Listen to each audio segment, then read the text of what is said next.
అంబేద్కర్ కోనసీమ జిల్లా అమలాపురంలో ఈ నెల 15న గుంటూరులో జరిగే మాల మహాగర్జనను విజయవంతం చేయాలని అమలాపురం మాజీ ఎంపీ హర్షకుమార్ పిలుపునిచ్చారు.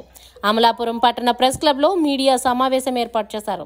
గుంటూరులో జరిగే మాల మహాగర్జనను అనేక విధాలుగా ప్రభుత్వం అడ్డుకునే అందుకు ప్రయత్నం చేస్తోందని, అధికార ప్రతిపక్ష పార్టీ మీటింగులకు ఆర్టీసీ బస్సులు ఇస్తారు కానీ మాల గర్జనకు మాత్రం బస్సులు ఇవ్వకుండా కుట్ర పన్నడం దారుణమని హర్షకుమార్ మండిపడ్డారు. అంబేద్కర్ కోనసీమ జిల్లా నుండి అధిక సంఖ్యలో మాలలు తరలి రావాలని హర్షకుమార్ పిలుపునిచ్చారు.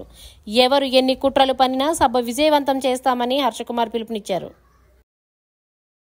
ఒక అన్యాయమైన తీర్పుని మన కమ్యూనిటీ మీద రుద్దబోతున్నారు. ఎలాగ అన్యాయమైన తీర్పు అంటే, ఆర్టికల్ 341లో బాబాసాహెబ్ అంబేద్కర్ గారు పొందుపరిచాడు. ఈ యొక్క షెడ్యూల్ క్యాస్ట్ అన్న కులాలని, షెడ్యూల్ క్యాస్ట్లో ఉంటున్న కులాలని మార్చడానికి కానీ, తీసేయడానికి కానీ, కలపడానికి కానీ ఎవరికి అధికారం లేదు. ఓన్లీ పార్లమెంట్కే అధికారం ఉంది. పార్లమెంట్లో కూడా 3/4 మెజార్టీతోనే ఏమన్నా చేంజెస్ వస్తే చేయొచ్చు తప్పితే మామూలుగా తీయడానికి లేదు అని ఆయన స్పష్టంగా చెప్పితే, దాన్ని ఓవర్టేక్ చేసి సుప్రీంకోర్టు అధికారాలని 341లో ఉన్న కల్పించబడిన అధికారాలని బైపాస్ చేసి ఈ రోజున ఆ యొక్క అధికారాలని రాష్ట్ర ప్రభుత్వాలకి కట్టబెట్టింది సుప్రీంకోర్టు. ఇది అన్యాయం.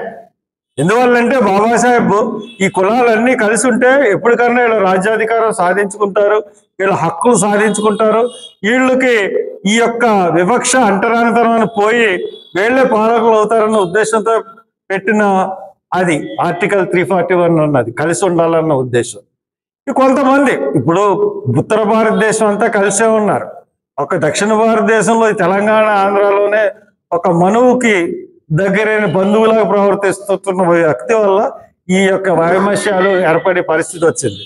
ఉత్తరప్రదేశ్లో మాదేలు కూడా దీనికి ఎగనిస్తే, వర్గీకరణకి మాయావతి చమర్ మాదిగా అయినా ఆమె ఎగనిస్తే, అలాగే అత్తేవాలే వీళ్ళందరూ కూడా, పశ్వాన్ వీళ్ళందరూ కూడా ఎగనిస్తే.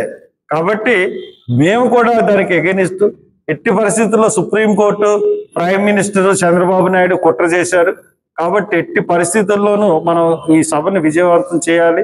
విజయవంతం చేయడమే కాకుండా మన మీటింగ్ ద్వారా ఖచ్చితంగా పార్లమెంట్లో ఒక చర్చ జరిగే విధంగా మనం చేయాలి. ఒకటే పార్లమెంట్లో చర్చ జరిగితే సుప్రీంకోర్టుకి అసలు 341ని జోలికి వెళ్ళే అధికారం ఉందా లేదా? ఒక 341 జోలికి వెళ్ళే అధికారం ఒక పార్లమెంటుకి తప్ప ఎవరికీ లేని సమయంలో సుప్రీంకోర్టు ఏ రకంగా తీర్పిస్తుంది?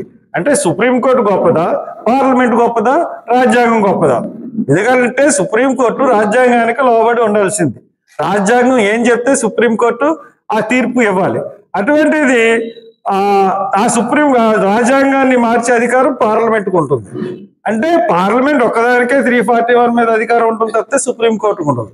అటువంటిది సుప్రీంకోర్టు ఏ రకంగా రాజ్యాంగాన్ని మార్చి ఈ 341లో అమెండ్మెంట్స్ని రాష్ట్రాలకు ఇవ్వడానికి పూనుకుందో మనకు తెలియట్లేదు. బేలా త్రివేది అన్న ఒక జడ్జి గారు ఆ తీర్పుతో డిఫర్ అవుతూ నేను చెప్పిందే క్లియర్గా చెప్పారు.